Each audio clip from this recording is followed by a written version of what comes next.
Welcome to the I'm Sure They're Doing Their Best podcast with Drew Furguele and Paul Baller. I am very sure they're doing their best, and thank you so much for listening today. Hello. Well, that was interesting. Oh, there you are. Yeah, here I am. Did you get Skyped? I got, yeah, you know what? I got Skyped, and it just up and crashed on me. And then when I tried to call you back, I got a different ring that I've never heard before.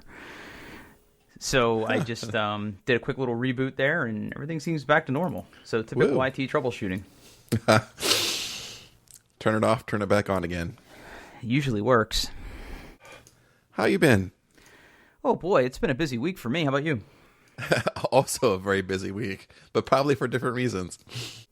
Well, tell me why your week was busy. Well, illness. That's been the Oh. Yeah. Okay. Yeah. Like a whole family illness or your personal illness or I got sick the evening after we recorded last week. And I was down for a couple of days. My daughter got strep over the weekend, and my son also got strep Sunday, and he's been basically down all week. Yeah, it's been fun. And by fun, I mean not fun. Oh. Yeah. So when did you finally bounce back from all that? I only missed one day of work. I was starting to feel better on Sunday, but it really wasn't until today that I ate a full meal without kind of getting kind of nauseous. So I think today I'm 100%, but it's taken a long time to get there. But yeah. How about you? How was your week? My week's been pretty busy. It's funny. Now that I'm working at home, I work a lot. Okay. The days, on Mondays and Wednesdays and Fridays, I try to go to the gym, and I'm pretty good about being able to kind of switch off at 4 o'clock when I go to the gym. But on Tuesdays and Thursdays, like today, for example, it's not uncommon to just kind of work until 6 o'clock just because I'm getting caught up on email or I'm working on something for somebody. Or my big thing is I've got a really big week next week where I'm going to be traveling, and I've got a workshop that I have to deliver. It'll be my first official workshop that I'm delivering. Ooh, that's exciting. It is exciting. I'm excited to do it. But it's going to be a bit of a challenge for a few reasons. I mean, one of them is I'll be teaching a workshop about installing, configuring, monitoring, tuning, designing disaster recovery and high availability solutions for SQL Server on Linux. So it's a 3-day workshop. There's labs that are built into it. It's gonna be a lot of fun for me and a lot of fun for the attendees. But the challenge here and the thing that makes me nervous is I have never given a presentation where I didn't develop the content. So the content is canned, I guess. It's content that has been developed and vetted and delivered and tuned and is kept up to date. So. And you have to kind of stay on message and on script. You can't really add to it or change it. So you kind of have to just deliver. So it'll be challenging in that right. And I think it'll still be pretty fun. But it's gonna be a busy week, and I have been prepping for that and getting ready. So that's been pretty much my week. And plus just working on a few other customer things. And we had a big meeting here in Columbus with some people early in the week, so it's just been busy, Yeah. So I'm just really tired, and I haven't been sleeping so good. Going to bed too late, not sleeping well. So I'm just the time change has really messed with my sleep schedule. Yeah. As the older I get, the harder that hour gets, I think. And to go back for a minute, when you go into an office every day and you leave the office, it's pretty easy to turn off. But whenever you're home all day, it's just kind of hard to turn off sometimes. So that absolutely is. Yep. And to be fair, and to be honest, I I was really worried about working at home and if I was going to be too distracted. And actually, it's kind of turned out to be the opposite. Like, I'm a little too focused. Like, I need to be able to kind of disconnect when I'm done working for the day. So I'm trying to get better at that. So, I don't know. Yeah, that's always been my concern, is the lack of separation, kind of both ways, not just working too much, but, like, home is where all of my stuff is. Right. And I'm very distractible. Yeah. Well, now that I'm like kind of knuckle deep in so many different things and I'm supporting customers and getting involved in things, like there is tons of work. There's tons and tons of work. Right. So as much as I would like to be distracted, it's actually pretty hard to do. So yeah, I don't know. I'm not, all of this isn't meant, we're definitely not, I'm not trying to, this isn't a complaint. It's just still an adjustment, even 6 to 7 months later. So yeah, I don't know. Yeah. So what else is going on? Any follow up for the last thing before we move on? Yeah, I don't think we have any follow up from last week. I did get some commentary that you eating the sweet tarts on air was people's least favorite part of the podcast. So I think we need to eat more frequently on the podcast. Really? People didn't appreciate that? No. I did. I certainly did. Oh. Well, if you're listening and you didn't like hearing me chew on a sweet tart, kind of tough. I'll do it again. You know what, though? I'm going to do it again, and you're not going to expect it. So, I can hardly wait. All right. Well, what do you say we get rolling on this week's doc? I saw that there were a couple new topics that were thrown in there. I did cherry pick one of them out there, but it seems like you've got some things to share. So why don't you get rolling? Yeah. So I got a new toy. Okay. I wasn't expecting to get a new toy, but it kind of fell in my lap. I am the proud owner of a brand spanking new iPad Pro 12.9 inch. 256 gigs of storage. It is beautiful, and I love it. I'm going to give it a hug right now. But you had an iPad Pro before, didn't you? I had the previous version, the smaller of the two. And I do use my iPad a lot. I read comic books on it. I edit this podcast on it. I often will spend some time, not every night, but sometimes, most nights I'll watch like some videos, some Hulu or some Netflix on there. And how this kind of worked was, someone in my office was selling a brand new unopened iPad in the box for a ridiculously good price.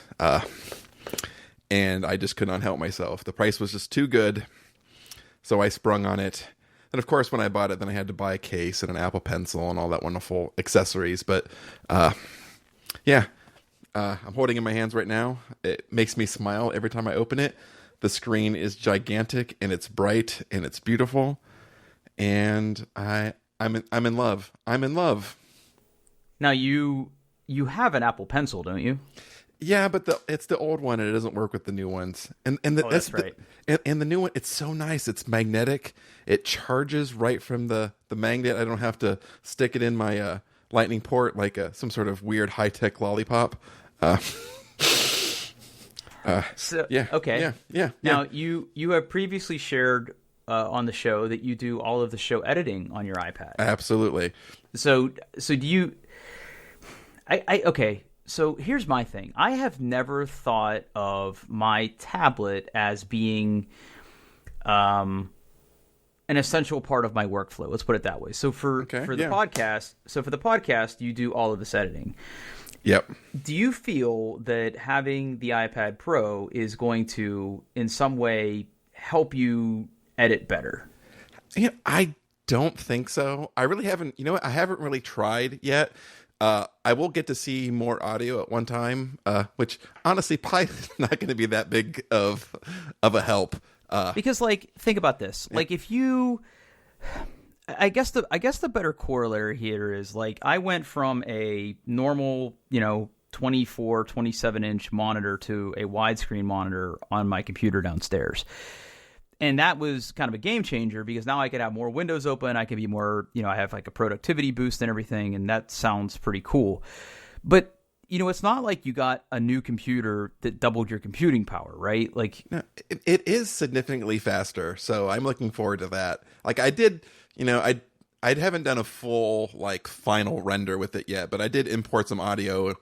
And like when you pull things into Ferrite, it kind of has to analyze everything to generate all the waveforms and whatnot. And, that could take, pulling in 2, 1 hour plus tracks, that could take like 35, 40 seconds to pull the audio in. And I'm wondering, it's much faster now. Woof. Oh, okay. So it is noticeable. Okay. Oh, yeah. Because I know that every time they go through an upgrade to the iPads, like they definitely throw a more powerful processor in it. So I'm just curious if you have noticed that boost, and it sounds like you have. So that's good. Yeah. Yeah. And I take it to meetings and stuff at work. So I'm a pretty. I could almost get away with using an iPad as my primary device now that I'm hashtag middle management. Well, so now do you have like a keyboard cover for it and everything? Yeah, I bought the official Apple. Of course you did. Yeah, the official Apple keyboard, smart keyboard folio. That's what it is. Yeah. Yeah. So of course I did. Yeah. Yeah. So I guess that probably makes sense because I had seen you bring your iPad into meetings before and take notes. Mm-hmm. Yes. So, great. So my next question is this: have you tried the sidecar thing in Catalina yet? I've tried it a couple of times. It's fine. It works. Previously, I had used Luna Display for the same thing. Honestly, I don't have that much of a need. It's an aspirational technology for me. I want to really have a need to use like Sidecar. I just don't. Like, I don't have enough room on my desk to have a monitor, my MacBook, and an iPad all up at the same time. I really don't need 3 monitors in my life. Now, if there was an extended period of time where I had to work just on my laptop, I was like, stuck in a conference room or at a coffee shop, then I think Sidecar could be useful. Kind of get that, that portable second monitor. Yeah.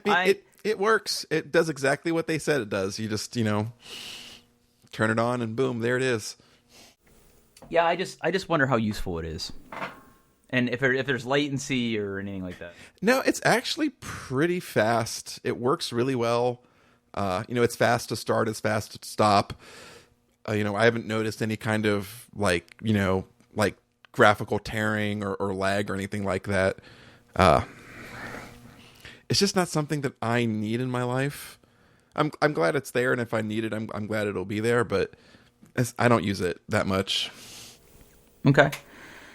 Now, have you tried to do any of your non-manager work on it yet? Like, have you fired up Jira or done anything in Azure or? Yeah, absolutely. I've even done a little things where I use an application called what is it called? Hold on. It's called Prompt, and it is basically an SSH client for the iPad. Interesting. And I have some Linux servers in my life that I manage, and I've also enabled SSH on my work desktop. So that is nice in a pinch that if I, need to run some PowerShell or something, I can just SSH into my desktop from my iPad and that's go cool. to town. Okay. Yeah. Yeah, that's cool. Yeah. Neat. Yeah. Okay. Well, yeah. that's really exciting. I'm really happy for you. Yeah, thank you. Yeah. Now, the other thing I see here is, and I don't know if this is related to the first topic, is you are switching away from Evernote finally. Yeah. Every once in a while, we talked about, note taking and stuff in a previous episode, and I expressed that, I'm kind of stuck in Evernote by pure inertia. It's when I started taking notes, it was really the only game in town that was cross-platform and synced across all these, at the time between Windows, Mac, iOS. And I realized that my renewal was coming up here in a couple of months. And I thought to myself, you know what? I'm going to take a look at a handful of note-taking apps to kind of, get my bearings again. So, I pulled down OneNote and was giving that a try. And, I kept hearing all these podcasters are like, yeah, I really like Bear. And I never really even, I didn't even know what Bear was. And I downloaded Bear and it immediately clicked. I heart Bear. So those of you who don't know, there'll be a link in the show notes. Bear is a markdown focused note-taking app for Apple platforms. It doesn't run on the web. It does not run on Windows. It is Apple, so it's Mac and iOS only. But the beautiful thing is, if you go in and flip in a switch, right, by default, it's kind of markdown-like, but you can put it into like a pure markdown mode. And I've always liked Markdown. It makes sense to me. Any place where I can use Markdown, I will. And so far, it really works. It's got great it uses tagging for organization, but you can kind of do like a, nested tags. So instead of just having for example, instead of just having like a work and a security tag, you could have a work/security, which kind of gives it a nested thing, and you get this nice little hierarchy on the left. I've been slowly exporting and importing my notes out of Evernote. I've got all of my personal notes done, and I've started doing my work notes. I have way more work notes, and part of that is just really going through Evernote and going, this note is 12 years old and probably no longer relevant. I can probably just delete it. But so far, I really enjoy it. And my plan is to be completely out of Evernote. By the time my subscription comes up for renewal, I can just cancel that and be done with Evernote completely. So I flirted with Evernote probably 5 or 6 years ago, and I was really into it. I thought it was pretty cool at the time, but there were just like large parts of Evernote I never used. Oh, it is getting really bloated. Yeah. Yeah, and I never uploaded documents to it or anything like that. I didn't store my entire life in Evernote, so I never really felt like I was using it to its full potential. And now I've mentioned before that I'm a big Bear fan. Okay, yeah. Prior to joining Microsoft, I used Bear as my primary note-taking application for all the reasons you just said. I know Markdown thanks to Bear because I use that to store all of my notes. I write a lot of things in Markdown, whether they're notes or readmes for repositories. I'm doing a lot of things with notebooks these days, whether they're Python notebooks or things in Azure Data Studio notebooks and Azure Databricks. So I'm writing notebooks a lot, and just having Markdown, just basic Markdown knowledge in your head is good, and I have Bear to thank for that. Now here's the thing. I don't use Bear anymore because I'm flipping between a lot of different OSs these days. So I'm moving between my Mac quite a bit and some Windows VMs from time to time. So I have kind of migrated away from Bear and have gone into OneNote now, which is, fine. It's cross-platform and it works, and the client on the Mac isn't awful. But I do miss using Bear. Here's the thing that I didn't like about Bear. So when I used it, I did not pay for a subscription to Bear. So you don't get you don't get the cloud syncing unless you pay. And I probably could have dug deeper than I did to try to figure out where on the computer the Bear database or library files were stored. Right, and put them someplace that would sync with a cloud service like OneDrive, but I never really dug that deep. I didn't know where that lived. My hunch is that it lives in the package of the application, which means I would have to not store it in my applications folder, I think. But I could be wrong. It could be hidden somewhere in my home folder or a plist somewhere. I don't know. I don't know where that data is stored. And if I could have figured that out, I probably could have gotten around that. But I have a feeling if you can make an application as slick as Bear, you probably anticipated people like me not wanting to pay for it. Right. So they probably would not make that easy on you. So, yeah. I mean, but I liked it. Yeah, it's even like it looks cleaner. Yes. It's a very clean look. It's minimal. Evernote has, I don't want to, dishearten the fine folks at Evernote. Like, I've used it for like probably close to a decade now. Like, it's like been my personal brain, but it's just like, it wants me to be part of a team and share stuff and do like business chats with it. And I don't need any of that crap anymore. I just want some place to quickly put in my notes, being able to find them. It does more than I need anymore. So here's the challenge I would have for you, right? You are obviously going through the pain of migrating out of Evernote. Yes. And it is a pain. And I know that you have mentioned that there is tooling around importing your data from like Evernote to OneNote. But I have to imagine that this is a lot of manual copy paste to get things out of Evernote into Bear. Well, actually, Bear supports the Evernote export format. Oh, okay. So it's actually been going relatively, mostly I just kind of go through, because I use like nested notebooks in Evernote heavily. So I've basically been going through all of those, kind of one notebook at a time, figuring out what I need, what I don't need, exporting that, importing that into Bear, which will put them in kind of the untagged bucket, and then picking out what tag I want to put them in, tagging them all, and then just moving through. Yeah. So that leads me to my next question then. Like, Bear is all well and good now, but, future Paul might find a different note-taking app. How do you feel, or how do you think things will get out of Bear? Because I never even noticed if there's any kind of export from Bear. There absolutely is. One of the beautiful thing is you can go through and, basically pick the notes that you want. That could be literally all of them. Click on the little, where is it?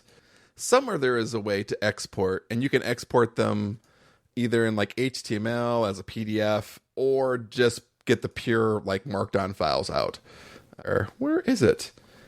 Yeah, that's one of the things I looked at, and now I can't find it. Is it the I? Yeah, if I click on the info tab, like, so if I select all the notes that I want and click on the little I for like more information, it gives me the option to export the notes in Markdown, PDF, HTML, and what's the other ones? A Word document, a JPEG, and RTF. So okay. I feel that, for me, if I was going to move somewhere else, I'd probably want the Markdown. So I'm just going to try this right here. I'm just going to Markdown. Let's see what happens. Thinking. Ooh, it asked me where I want to save it. I'm going to drop it right on the desktop. This is good audio. Yep, and it just created a text file. Yep, and at the very end, it has the tags that I tagged with it. Yeah. So just plain text right out. Well, Markdown text. Okay. Yeah. So it'll spit out Markdown, and you could just take that wherever. Okay. Mm-hmm. Yeah. Cool. Well, I'm glad to hear that it's going well for you. And of course, the other thing to tie it back to your first topic is, since you are paying for Bear, I assume. I am currently still in my free 1-month trial. But yeah, syncing is a big part of what I need my note-taking app to do. Right. Certainly Bear isn't going to make you pay for it, but if you're serious about having a note-taking or journaling or some sort of app like that, you need that syncing. You need a backup. You need all that. So it makes sense to pay for it. So do you go back and forth then between the iPad and your Mac for notes? Yes. Yeah. That's. I primarily take notes on either like my phone or my iPad, but it's nice to have your phone. Yeah, my phone. Yep. But it's nice, especially now that I've kind of I use Alfred on the Mac instead of Spotlight. It's kind of like my quick launcher, and I have a whole bunch of basically like workflows tied in, so I can just command space BS for bear search and then type, and then it will just kind of bring it up, and I can just like, ooh, yeah, I do need my Windows 10 key, thank you very much, and pull that right up in Bear. Yeah, I'm sort of cheating on that. Like, I store software keys and stuff in my 1Password, since it's like one of the few apps that I use on every computer. I use it on my Mac. I use it on my personal PC. So I store codes and stuff like that in my 1Password. But yeah. So I'm looking at the Bear website. They still haven't released a version for Windows yet. Yeah, I don't think they will either. But Oh, and that was the other one too. Is I never got a chance to play with the different themes. But honestly, I like the default one. Yeah, I've switched to what they call high contrast, which doesn't look like it's that high contrast. I just like the colors better, and I've switched to default font because me and fonts. Yeah, but like even like it's Bear is $15 a year annually, or like $1.50 a month. Yeah, and that's like less than half of what I pay for Evernote right now. So yeah. Well, since it's just all Markdown, like I imagine the footprint on their end is probably substantially less. Like people aren't uploading whole like movies or something. Yeah, you can attach videos. You can do sketches, like I can draw with my pencil right in Bear Notes. But like, there's not much you can you can upload attachments and stuff. But like, and Evernote did this really cool thing where like, if you took a picture of a whiteboard, it would try to do OCR and like let you search on things on the whiteboard, and that sounds really cool. But I've never used that feature, not once. And most of the time when I'm searching for something and it's like, why did it find this? And it's misread something on the white, or someone's, poor penmanship, or like, yeah, Bear has the features I need. It's a lot simpler. So far I'm very happy. Yeah, I don't know how many people listen to us who are dedicated Mac users or iPad users or iPhone users, but if you live in that space, like I obviously enjoyed my time with it. Paul, I'm glad you're enjoying your time with it. There may come a day where I go back to that for personal note taking, but for now, I'm kind of living the OneNote life. So yeah, I think if I was like using Windows a considerable part of my time, I wanted to take notes there. That's where I would have ended up. It's the best like multi-platform note taking app that I could find. Yeah, but I have Bear. I don't have Windows, so I can have Bear. And it also goes worth saying is I love that little icon of the bear holding the line with the little notes on. Yeah. I don't have any new fun toys to talk about, but I'm going through a difficult period in my life right now where I'm trying to find a serviceable presentation clicker. Yeah. There just aren't a lot of good ones, are there? I remember back when I used to give talks and whatnot, and trying to find one that I liked, that was reliable, that wasn't too big, that had they're mostly just hot garbage. Well, let's be honest, unless you buy a really expensive one, I can't think of a more disposable piece of technology. Because you will lose a clicker, and they're not rechargeable. They require batteries. They're not my favorite piece of technology. They're just not. And no. When I was out presenting in the community a lot, I didn't buy an expensive one. Like, I'll talk about the expensive ones and why I think they're a waste of money here in a minute. But, I just had a totally serviceable clicker. It had a laser button. It had a left and right arrow. It had another button that I never pressed. I don't even know what that did. And it had the USB thing that kind of clipped into the body of it. And it was like $35. And if you go into a place that sells these presentation clickers, like you will, if you want to spend $200, absolutely, you can do it. But the funny thing is, and I don't really understand this, but most presentation clickers that you buy, first of all, we have to talk about interface, because I don't think there's any device that has been sold in the past decade that doesn't have Bluetooth, but yet all of these presentation clickers come with wireless receivers that are USB. which is problematic if your main computer is a Mac, by the way, because I have yet to find a native USB-C clicker. And I'm sure if I go on Amazon, I can find one. But here's the thing. So you're always rocking the dongle. Yeah. Right. So, but the thing about this is that if you need a presentation clicker, it's probably one you need sooner than later. So like, let's say I fly somewhere to give a presentation and I somehow forget this thing or it's broke. I don't really have time to order one and get even same day delivery. Like I got to go to a store that sells these things and I'm at the mercy of whatever's there. And, you know, I went into Micro Center and picked one up this past weekend in anticipation of my upcoming presentation. And, you know, a lot of them very explicitly say that they work with Mac, which made me pause for a minute because some of them didn't say Mac and some of them did, from the same manufacturer, mind you. It wasn't like Logitech said they worked with Mac and like Targus said they didn't. It was like some Logitech said Windows and Mac and some said Windows. So I had a brief pause. And it wasn't like one was more expensive than the other. It was like there was one that was like $38 that said Windows only, and there was one that was like $35 that said Windows and Mac. So it wasn't like you were paying a premium for this on the Mac side of things, which is a nice change of pace. But you know, I just wonder if, you know, those dongles that they have for the receivers don't work with Mac. So I just basically erred on the side of caution and got one that, you know, could work with a Mac.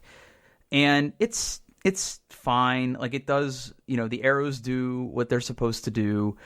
You know, it's just there and it works. I click a button to go one way. I click a button to go the other way. It has a laser pointer thing. But you know, none of them are what I would consider to be like pleasant.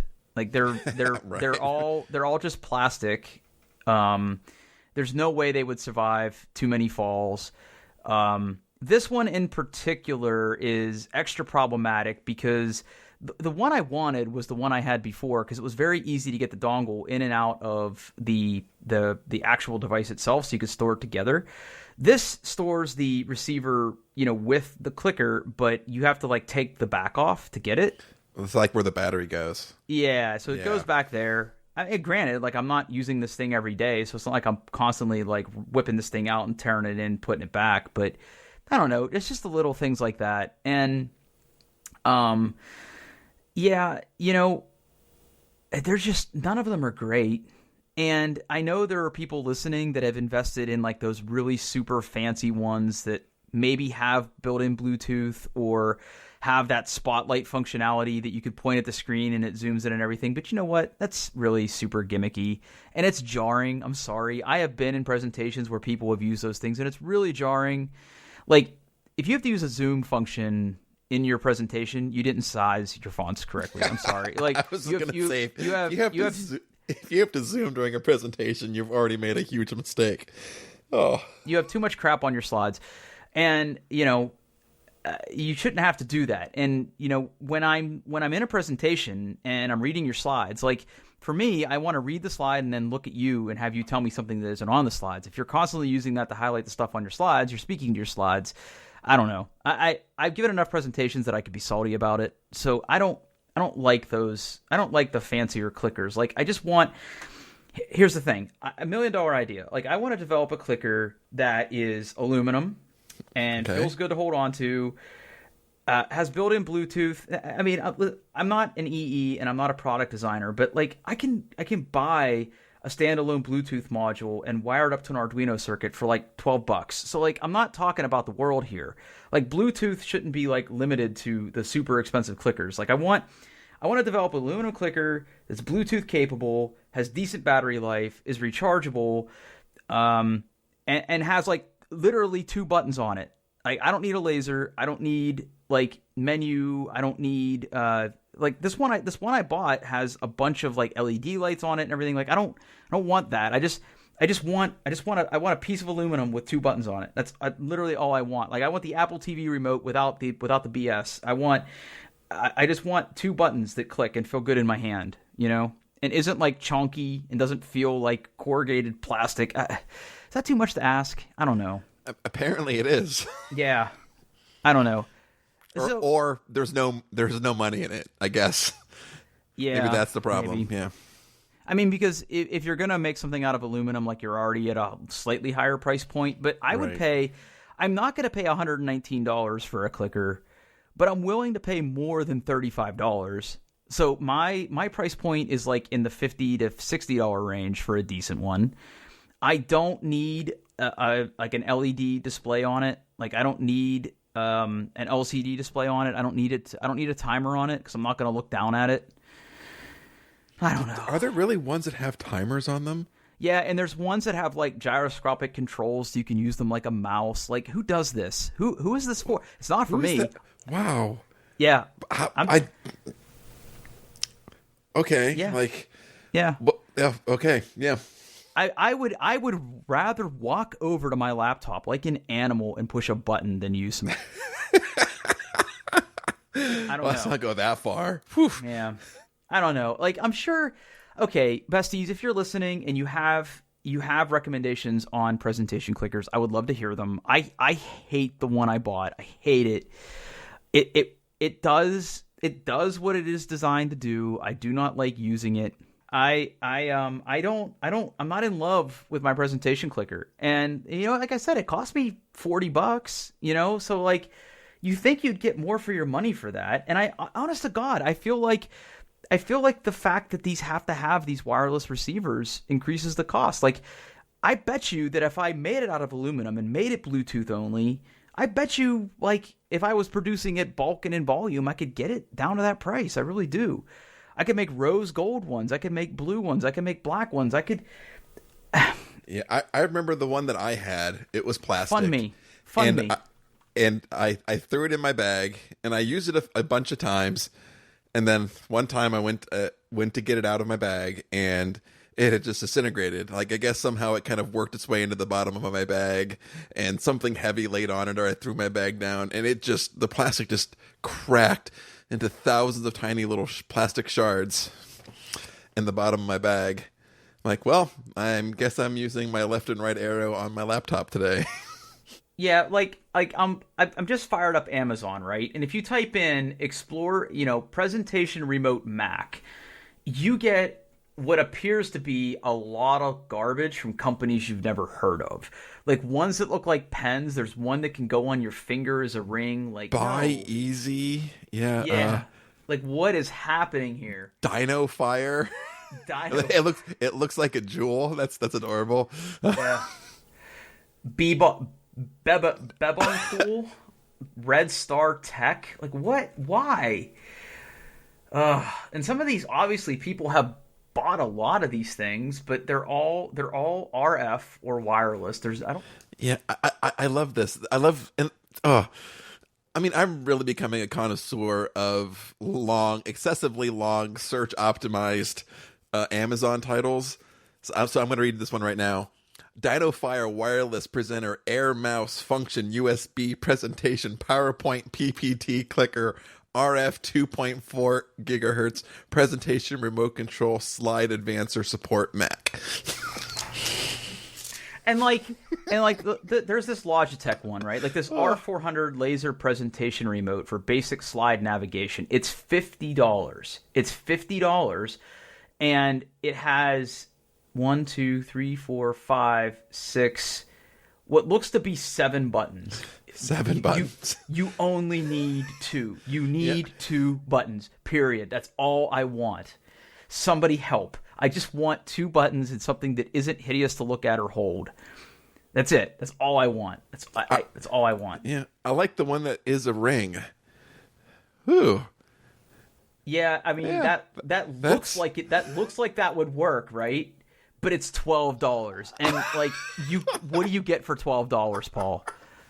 You get hot garbage. You're probably going to get garbage. You're probably going to get garbage. Something from China that is slapped together with the cheapest parts possible, and a manual that is written in crude English. Yep. Yeah. You're going to get a very poorly transmitted manual. You're going to get something in the wireless spectrum that probably isn't great to have near your bones and joints. You might get something of marginal usefulness, and it's probably spying on you. So, I mean, I'm not willing to try.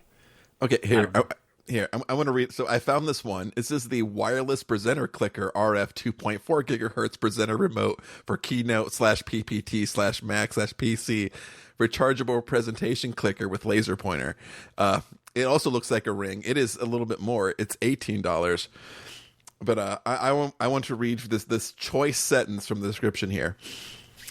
Hand-free and anti-missing throughout your whole presentation. Okay. Oh, sure. Yeah. All right. Yeah. So Logitech's my favorite because like they seriously give no Fs when it comes to naming their products, right? So I already mentioned that there's the R400 laser presentation remote, which is $50 and has way too many buttons, right? Here's the thing. So the Logitech R500 laser presentation remote clicker with dual connectivity, Bluetooth or USB for PowerPoint, Keynote, Google Slides, wireless presenter. That's a now good title. The R500, Paul. I'm looking at it right now. It looks like exactly what I want. Okay. Yeah. Okay. Yes. Okay. It does. It's got 3 buttons. I'm gussing one's for the laser. Yes, it has 3 buttons. Laser. Like I could probably be okay with this.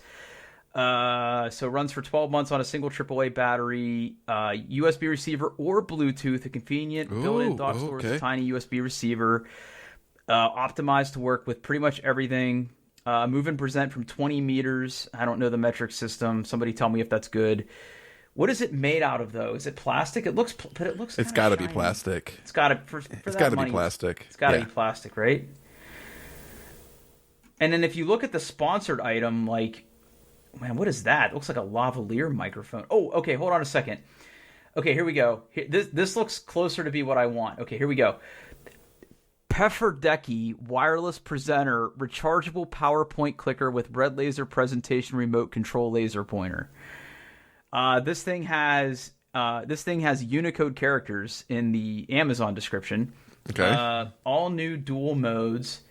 It has 3 buttons. It's got a universal compatibility. It seems heavy for as skinny as.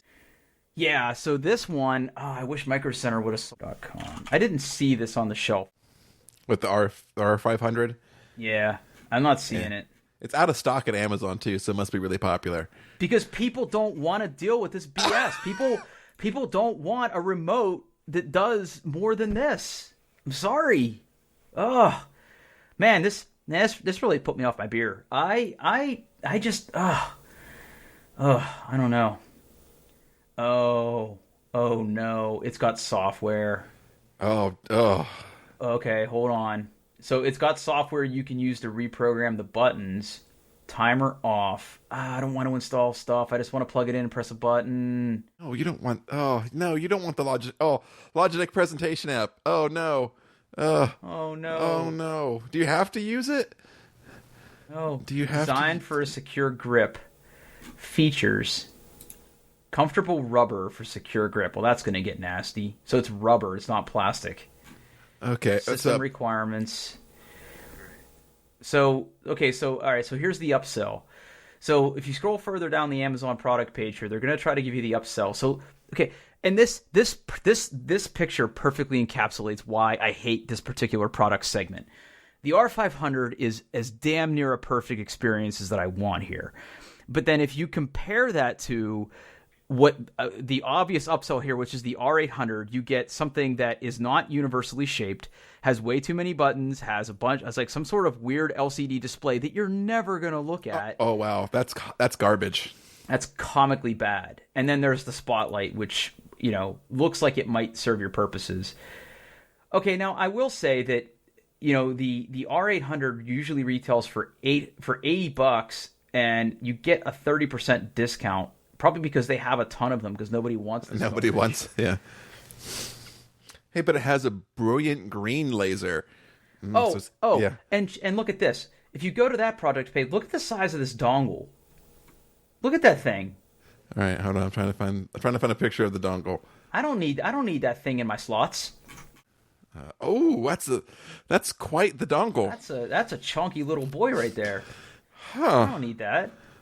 Why is it so big? Yeah. and okay, it's so 2 now, AAA batteries. So but, now but it comes with a carrying case. I can hear you presentation nerds out there yelling, "Get a Logitech Spotlight!" Paul, look at the Logitech Spotlight. Okay, yeah, I'm looking at it. I'm going there right now. At first blush, this looks perfect. Yeah, so it looks like a very plain kind of Apple TV remote-ish. It's got 3 buttons, a forward, a back, and I assume a laser button. It's very thin.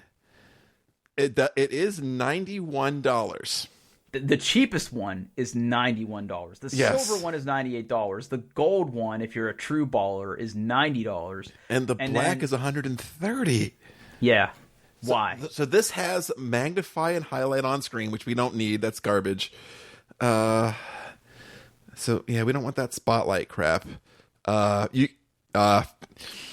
frequently bought together, you can get the carrying case that you can put your Logitech Spotlight in. The button lights up. Okay, I see. It's wireless cursor control. Nobody needs that. So it probably has some sort of gyroscope in it as well. Right. Yeah. I want this form factor with these buttons with 80% of the less of the crap. Yes. This is what I want. Companies, if you're out there, I will do ad reads. I'll do whatever you want me to do to make this without this. That's what I want. Yeah. That's what I want. Is that too much to ask? It apparently is. Apparently is. Yeah. Okay. Well, anyway, I ended up with something that is not this. That is plastic garbage. It was $40. I feel like I wasted my money. I'm probably not going to keep this thing. I might lose it, air quotes, at my engagement and be forced to buy something else. So I would love to hear what you like, people listening to this podcast. Give me recommendations, please. Oh, man, that really set me off.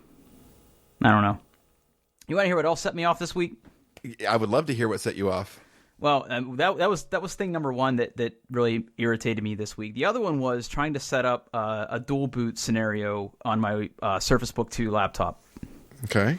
So fun fact, when I joined Microsoft, I had a company-issued device that was, domain joined and had Office installed and a bunch of other stuff that I need to do my job. The big thing about it is that it was a domain joined device. It wasn't something that I had to install management software on, and it had kind of built-in connectivity. Yeah, it was ready to go, right?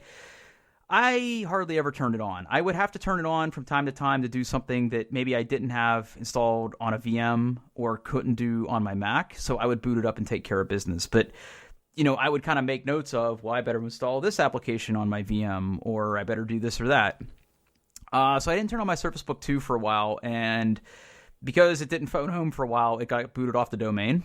Oh, oops. Yeah. So I just took that as an opportunity to re-image it, clean it up, put my own image on it. And since I'm doing more with Linux these days, I thought to myself, wouldn't it be cool if I did a dual boot Windows 10, party in the front, business in the rear type of thing. And I put Linux on it, put a flavor of Ubuntu on it. So I'd have Ubuntu on the desktop for when I'm doing Linux types things for presentations. And then I've got my trusty Windows VM if I ever need anything else.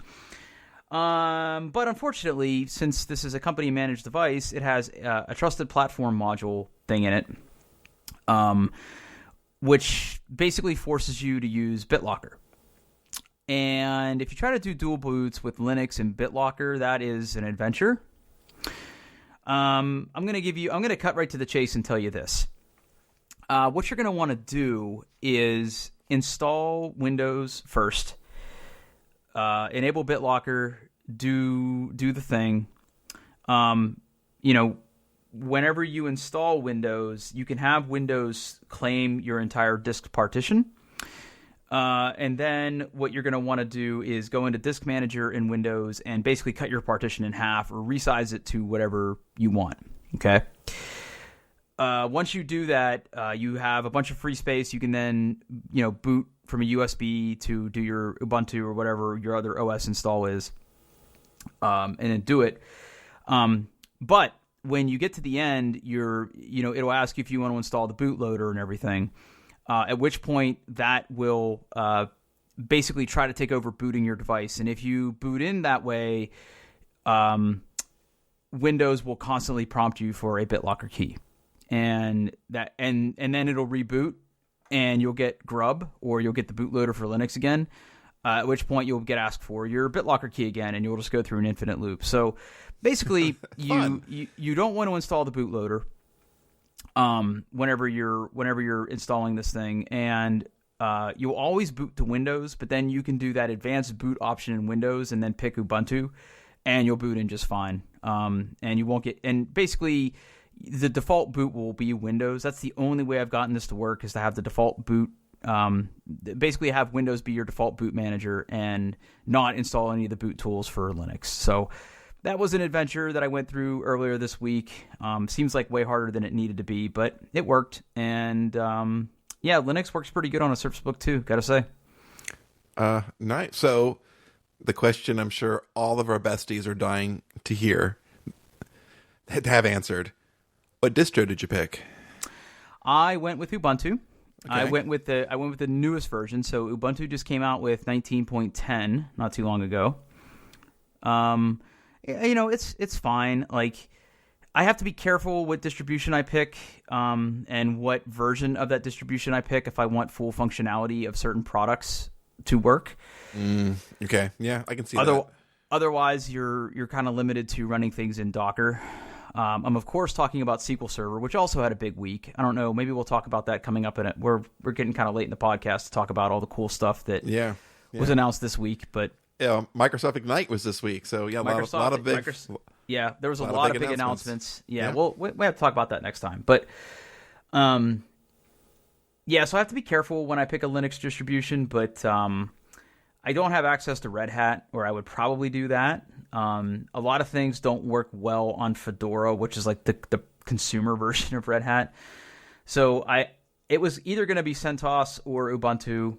I ran CentOS the last time I used Linux on the desktop, and it was fine. But I went, since Ubuntu just had a new release, I went with that. We'll see how it goes. I'm going to try to install some applications on there and see if they're compatible. But we'll see. So far, so good. Like I said, it's mostly for demonstration purposes. Like, this isn't going to be my daily driver at all. So makes sense. We will see. Okay. Yeah, we will see. Okay, so kind of one last thing to take us home here. I'm going to take this thing off the list, and because I want to talk to you about that at some point. I don't know if you've done that thing yet, but we'll save that for another topic. I know that bestie Rob Sewell from England had sent in a couple topics for the show, and here's the topic that Rob sent in. He says, car related. He said he has a friend of ours. His name's William, and William is a British expat who lives in Germany now.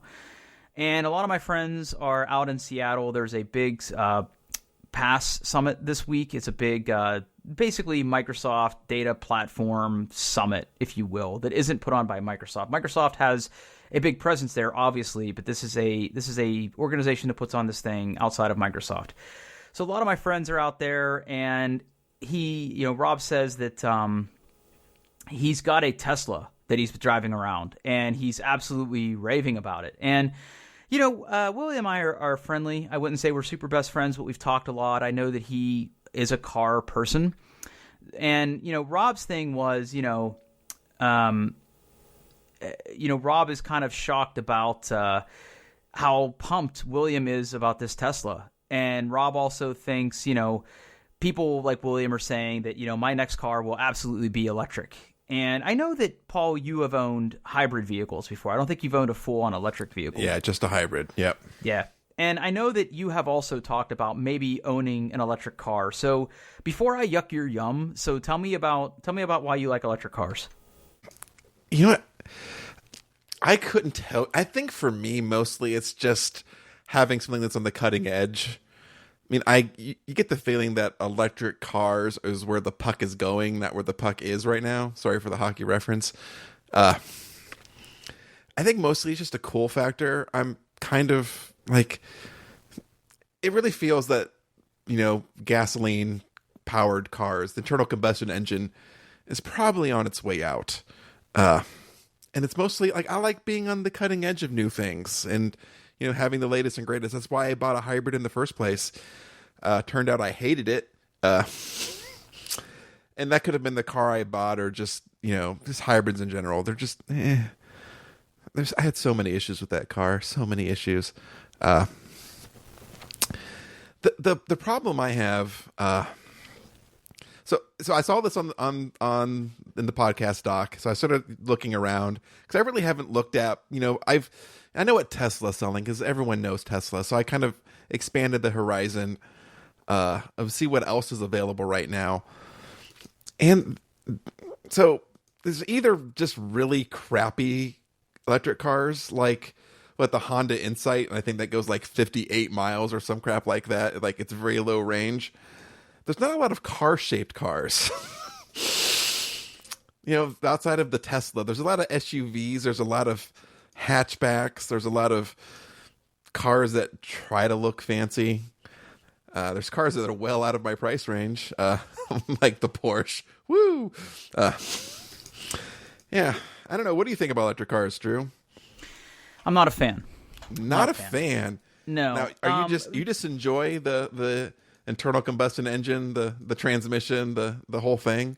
I do, and you know, listen, I totally agree with you. I think in your and I lifetime, we will see kind of electric cars being the norm and gas-powered cars being the rarity. Although, you know, you can't really swing a dead cat without hitting a Tesla in Dublin these days. They seem to be everywhere.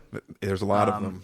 There are quite a bit of them, and you know, one of the things that I noticed when I was doing a lot of overseas travel, especially to like places like Norway, is, you know, other countries, they have a very high adoption rate of EVs. And here's the thing.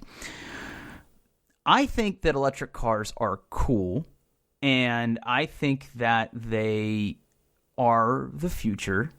I'm not ready to totally hop on board yet for like 3 reasons. Number one, battery range for me is still kind of a factor because as somebody who is a nervous flyer, I like to drive as many places as I can.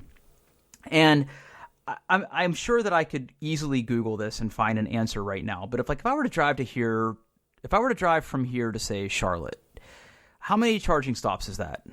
And how many charging stops is that if I've owned the car for 3 months or if I've owned the car for 2 years? Like, does that number change?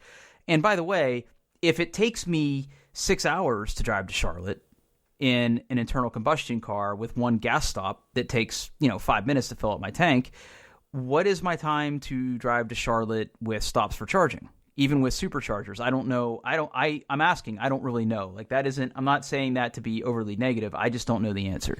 Yeah, like I know. Like, I think a supercharger can get you like 80% in like 15 minutes or something. Yeah, I believe something like but that's pretty good. But it's not as fast as filling up a tank of gas. I mean, to be honest, what do we think? What gas stations to charging station ratio is probably 50-60 to 1. Like, gas stations are everywhere, and that's just a function of traditional motoring infrastructure in the United States. Exactly. Like, that's not anybody's fault. That's just how it is, and I know that will one day change, right? Yeah, right. But the other issue I have is that electric cars are cool and they're high technology, but are they truly good cars? Yeah, that's what I don't know. Yeah. You kind of hit it on the head here, because I think if you're talking about electric cars, at least in the United States, what you're really talking about is Tesla and everybody else. Right. And the problem I have with Tesla, it's weird CEO notwithstanding, which I haven't heard anybody talk about him in a while, so I don't know if he's been muzzled or not. But, I have heard horror stories about quality control in Tesla cars. I have heard people say that they have to wait long times to get like windshields or doors or basic maintenance done. Or if you need maintenance, there's exceptionally long wait times. When the Model S first hit and the performance was bonkers and the interior was revolutionary, like I kind of got on board, but that's a pretty high price tag to pay for what you get at that car. And I know that you're mostly paying for the electric motors and the batteries. The interior in the Model S is actually, I kind of like it, but after having seen a Model 3, I don't know if I necessarily want to drive around in that all day. Yeah, I do not like the interior of the Model 3 one bit. Right. I don't. And again, for what you're paying, I just feel it should be handled better. I do. I agree. Yeah. And I've seen the SUVs that they make. You know, I've not ridden in one of those, but I'm told that if you start equipping that out to be pretty decent, it's pretty expensive as well. Yeah, so I just don't think I can do it. Now, you know, you talk about other kind of manufacturers in the EV space, right? There's just a lot of also-rans. I know that you mentioned the Honda one, right? I know Chevy Volt is one that gets mentioned. But there just aren't a lot of other good options. You know, the electric cars that I see the most of people driving are things like Priuses that can operate in hybrid or straight EV mode. But they're just not for me. And, you know, have you taken a look at the I think this thing is hideous, but the new BMW i3? So I think the i3 is garbage, but that car makes me so angry. Yeah. But here's what I will say, Paul. If you told me gas-powered cars are going away, we're going to start tearing down gas stations, or the price of oil goes through the roof, and I had to buy an electric car, there is one that I think I would absolutely own and buy and enjoy, and that is the BMW i8. Okay, the i8. All right. That to me, I think that I could do it, because it's made by a company that has been making cars for a very long time. It has been very favorably reviewed. It is styled very nicely, I think. I think technically it might be a hybrid, because I think it does have a gas motor in it. Yeah, I think the BMWs, if I remember correctly, they have like a really super small, a small gas tank that holds like a couple of gallons, and a itty bitty. It's like the opposite of other hybrids, where it's mostly a gas car with a small electric car on the side. Like the BMWs kind of flip that. Yeah.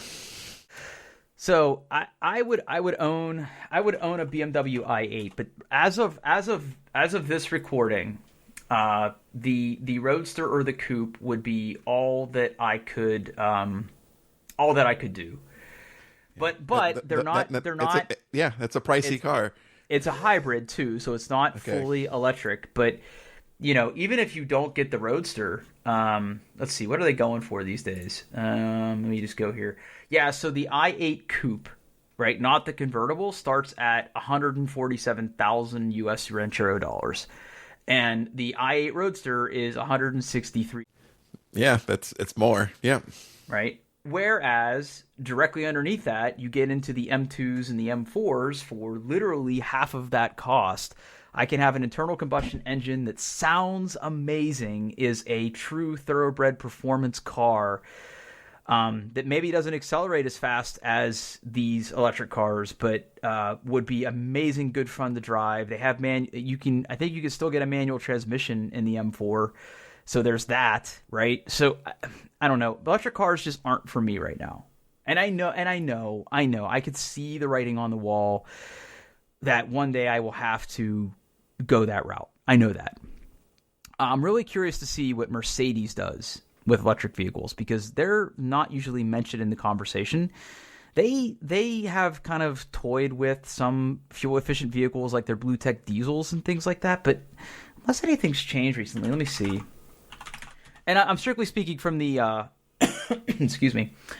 I'm strictly speaking from the American market. I can't speak intelligently about what's going on overseas. Okay, so Mercedes, which I'm a big fan of these days, they have the GLC SUV, which apparently they have a little lowercase e on it. I don't know what that means. Hold on, let me see here. Oh, okay. So yeah, the GLC 350e 4MATIC, it's a hybrid. So it has a 4-cylinder with a 85 kilowatt electric motor. So it's a hybrid, and it's an SUV, not a car. And then they have the EQC SUV, 100% electric power. Yeah, 400 horsepower, 200 miles of range, but it's an SUV. And I don't necessarily want an SUV. I'm really enjoying owning a Mercedes though. My next car will probably be a Mercedes. Yeah. No, what about the Audi e-tron? I owned an Audi. I owned an Audi before the car I have now. But again, isn't that an SUV? Yeah, it's kind of that. It's, what are they called? Like, it's a smaller one, right? It's not a full size, but it's like a big station wagon. Yeah. It looks like you have to plug in a dustbuster to charge it. Oh. I don't mean to necessarily throw shade at Audi, because I had an Audi S4 before my current car, and that car was amazing fun to drive. It had a 6-speed manual. Mechanically, that car was great, but it had some issues with its electrical stuff, and it just wasn't fun. Yeah. Like, for me, like, I think, hold on, I have like 2 or 3 years left on my current car loan. So I'm hoping that maybe things get better. Obviously, I'm not a, $100,000 kind of car kind of guy, right? I drive very, very sensible vehicles. So I'm hoping maybe something, come, 2022 or something, there's something a little bit more, or maybe just the technology is kind of settled down. Like, and the infrastructure is better. They become more reliable. They become like, more, I don't know, more like the internal combustion engine is now, or like, I mean, I can't remember the last time that I've had a major issue with a modern car. Like, they're relatively dependable. There's something goes wrong, they're easy to get fixed. They're easy to get serviced. I'm probably almost anywhere. I'm no more than like 25 miles from a gas station. Probably a lot less than that in most places. Yeah, I'm not ready to switch yet. Maybe in a few years. But you had your hybrid though. I mean, yeah, and that thing was. Did you notice any kind of like savings or?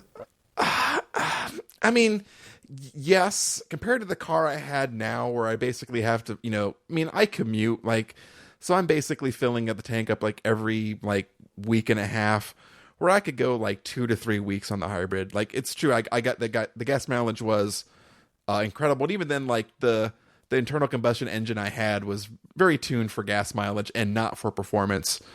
And it was a Honda Civic hybrid, and I hated it. It had lots of weird problems where, so the battery was all in the back, and it had a very light engine, so the weight distribution was not good, and it was very hard to drive in the winter because of that. So I had to spend money on some very nice snow tires to kind of make up for the traction I was losing by having all that weight in the back of a front-wheel drive car. I had issues where this is my favorite feature, and maybe they've made this better. It was one of the earlier Honda Civic hybrids, and basically how I kind of like to explain it to people, it was an electric, it was a regular gas engine underpowered with kind of like an electric turbocharger. So anytime you really want to do acceleration or really get the car moving, it used the electric. Kind of supplement the rest of the engine. But it was kind of weird because it meant it had 2 heaters and 2 air conditioners, one that would work when the gas engine was running, one that would work when only the electric was running. So one of my favorite things in the world was, when I leave the office, I had, a couple of mile drive to get to the highway. And in the summer, you get into a car and it's really hot. So you're cranking up the air conditioner, and there's lots of starts and stops. You're spending a lot of time, waiting at a stoplight or trying to get through a roundabout. So the gas engine was off, the electric engine was running, so it was basically draining the battery to run the air conditioner. And by the time I got to the freeway, I had so little power left in the battery that meant I had no acceleration. So I'm trying to get up to speed on an on-ramp, and I just couldn't do it.